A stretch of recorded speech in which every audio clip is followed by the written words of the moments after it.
কটগল মহানগৰীৰ মাছখোৱাত আতংক সৃষ্টিকাৰী নাহৰ ফুটুকিটো বুধবাৰে এজন যুৱকক আক্ৰমণ কৰা নাহৰ ফুটুকিটোক লৈ আজিও উত্তেজনা অব্যাহত আছে।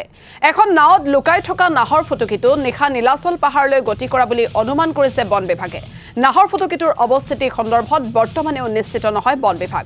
গুৱাহাটী উত্তৰ গুৱাহাটী সংযোগী নিৰ্মীয়মান দলঙৰ শ্ৰমিক কৰ্মচাৰীৰ মাজত আতংকৰ সৃষ্টি কৰা নাহৰ ফুটুকিটো পুনৰ জনাঞ্চলত প্ৰৱেশৰ আশংকা প্ৰকাশ কৰিছে স্থানীয় লোকসকলে। আমি কালি এই খবৰ আপোনালোকক জনাইছিলোঁ, এজন শ্ৰমিককো আক্ৰমণ কৰিছিল, এজন কৰ্মচাৰীক আক্ৰমণ কৰা হৈছিল আৰু তাৰ পাছতে সকলো আতংকিত হৈ পৰিছিল। বন বিভাগ আৰক্ষীয়ে উদ্ধাৰ কৰিবলৈ চেষ্টা কৰিছিল নাহৰ ফুটুকিটো, কিন্তু শেহতীয়া যি তথ্য নাহৰ ফুটুকিটোক লৈ আজি উত্তেজনা অব্যাহত আছে। এখন নাৱত লুকাই থকা সেই নাহৰ ফুটুকিটো নিশা নীলাচল পাহাৰলৈ গতি কৰা বুলি অনুমান কৰিছে বন বিভাগে, অৰ্থাৎ সেই স্থানত এতিয়া নাহৰ ফুটুকিটো নাই। সবিশেষ জানিবৰ বাবে পোনপটীয়া সম্প্ৰচাৰত সংযুক্ত হৈছোঁ। ৰূপম দলৈ আমাৰ সৈতে আছে। ৰূপম দলৈ, আতংক সৃষ্টিকাৰী নাহৰ ফুটুকিটো ক'ত গ'ল? অনুমান কৰা হৈছে যে নীলাচল পাহাৰলৈ গ'ল। যদি নীলাচললৈ যোৱা নাই তেনেহ'লে পুনৰ কাৰোবাক আক্ৰমণ কৰাৰ সম্ভাৱনা আছে। সবিশেষ কি জনাব?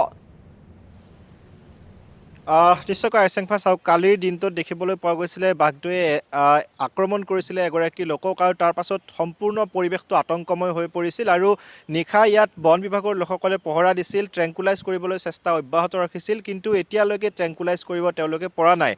যিটো স্থানত বাঘটো আছে সেই স্থানটো আমি দেখুৱাবলৈ যত্ন কৰিছোঁ। ড্ৰেজাৰ, যিখন বালি উঠোৱা যিটো মেচিন, সেই মেচিনটোতে আবদ্ধ হৈ আছিল বাঘটো কালিৰ দিনটোত, আৰু তাৰ পাছত তেওঁলোকৰ বন বিভাগৰ ফালৰ পৰা এখন সাঁকো তৈয়াৰ কৰি দিয়া হৈছিল অস্থায়ীভাৱে, যাতে বাঘটো বাহিৰলৈ ওলাই আহিব পাৰে, আৰু সেই সাঁকোৰে নিশা বাঘটো ওলাই অহা বুলি ইয়াৰ বন বিভাগৰ যিসকল লোক এইখিনি স্থানত আছে তেওঁলোকে সন্দেহ কৰিছে, কাৰণ বাঘৰ যি খোজ, ঠেঙৰ খোজ কিছু দেখিবলৈ পোৱা গৈছিল, আৰু সেই ভিত্তিতে তেওঁলোকে কৈছে যে বাঘটো ওলাই আহিছে, ওলাই আহি কাষতে যিহেতু নীলাচল পাহাৰ আছে, নীলাচল পাহাৰলৈ যোৱা বুলি তেওঁলোকে অনুমান কৰিছে, কিন্তু প্ৰকৃত তথ্য এতিয়াও ওলাই পৰা নাই, কাৰণ বাঘটো যলৈকে গৈছিলে ঠেঙৰ চিন যিটো স্থানলৈকে আছে আধা স্থানলৈকেহে আছিলে, তাৰ পাছত আৰু ঠেঙৰ চিন দেখিবলৈ পোৱা নগ'ল। গতিকে সেইফালৰ পৰা ক'ব লাগিব যে বাঘটো পুনৰ ঘূৰি আহিছে, কিন্তু পুনৰ ঘূৰি আহি সেইটো স্থানতে সোমাইছে নে অন্য কোনোবা স্থানলৈ গৈছে, সেয়া আচলতে প্ৰকৃত তথ্য এতিয়াও বন বিভাগৰ লোকসকলে দিব পৰা নাই।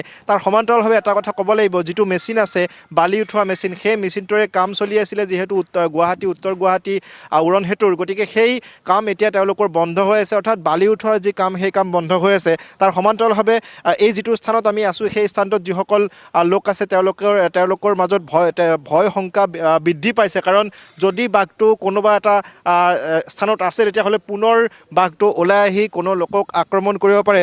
গতিকে সেয়া তেওঁলোকে কিছু ভয় শংকাৰ মাজত থাকিবলগীয়া হৈছে, আৰু কিছু সময় পাছতে বন বিভাগৰ উচ্চপদস্থ লোকসকল আহিব, তেওঁলোকৰ সৈতে কথা পাতিবলৈ চেষ্টা কৰিম। মই অকণমান আপোনাৰ ওচৰলৈ আহিছোঁ। বাঘটো আপোনালোকে দেখিছিল নেকি?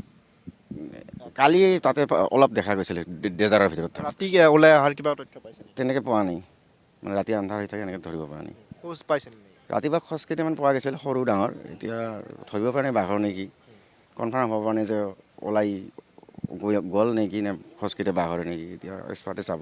আজি কি কৰা হ'ব আপোনালোকৰ ডিপাৰ্টমেণ্টৰ ফালৰ পৰা? আজি এতিয়া চাব আৰু কিবা দৰণ চৰণ দি চাই নেকি, গম পোৱা নাই। তেতিয়াহ'লে আহিব আমাৰ ওপৰৰ অফিচাৰ আহিব, কিবা আহিব, ডিচিশ্যন তেখেতসকলে লয়, মই ক'ব নোৱাৰিম তেনেকৈ। ৰাতি দেখাই নাপালে, অলপো দেখা নাপালে? তেনেকৈ দেখা পোৱা নাই। এটা কেমেৰা লগোৱা বুলি কৈছিলে, কেমেৰাৰ পৰা দেখিছে নেকি? আমি লগোৱা নাই, এই কোম্পানীৰ তাতে লগোৱা আছে বুলি কৈছে, ইহঁতৰ মনিটৰটো বোলে এইপিনে অফিচত থাকে, তাতে আমাৰ মানুহ চাব এতিয়া এইখিনি। পানীত ট্ৰেংকুলাইজ কৰিব পৰা যাবনে নাই? সিমানখিনি মই নাজানো, এইটো ৱাইল্ড লাইফৰ মানুহ গম পাব। পানীত ট্ৰেংকুলাইজ এনেই সাধাৰণতে কৰা দেখা নাই মই।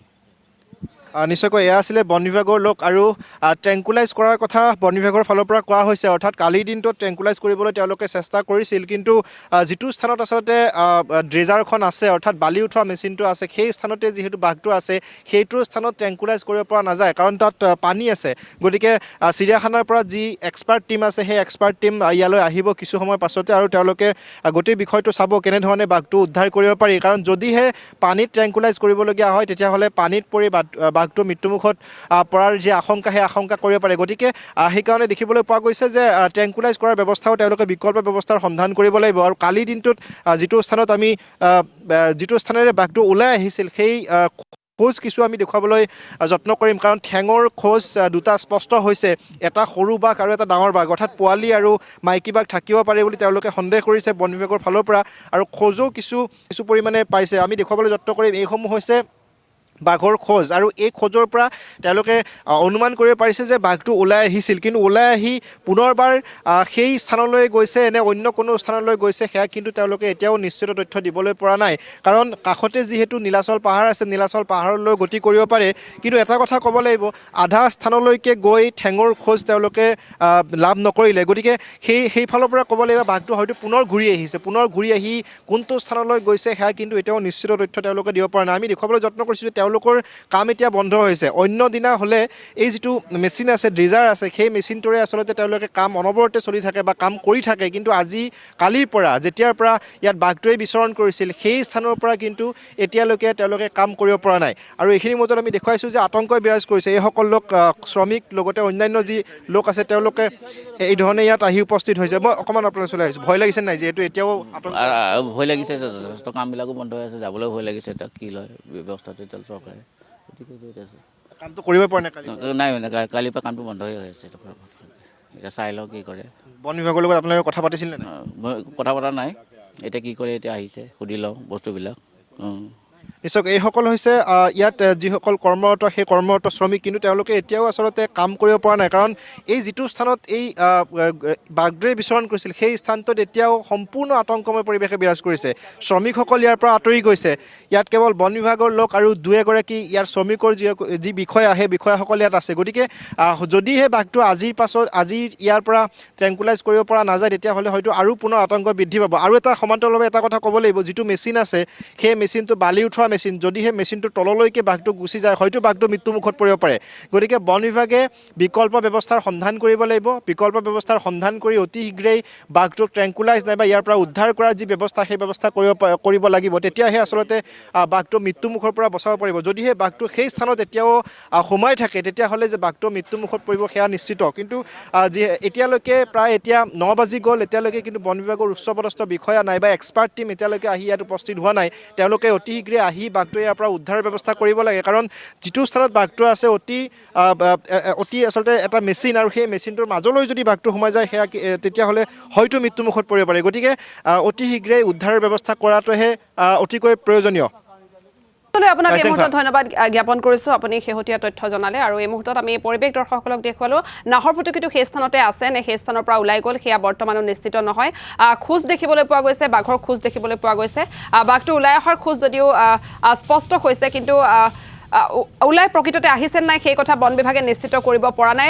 কিছু মুহূৰ্তৰ পাছতে এক্সপাৰ্ট টীম গৈ উপস্থিত হ'ব আৰু এক্সপাৰ্ট টীমে গৈ তাত কেনেধৰণে বাঘটো উদ্ধাৰ কৰাৰ ব্যৱস্থা গ্ৰহণ কৰে বা ট্ৰেংকুলাইজ কৰাৰ ব্যৱস্থা গ্ৰহণ কৰে সেয়া পৰৱৰ্তী সময়ত গম পোৱা যাব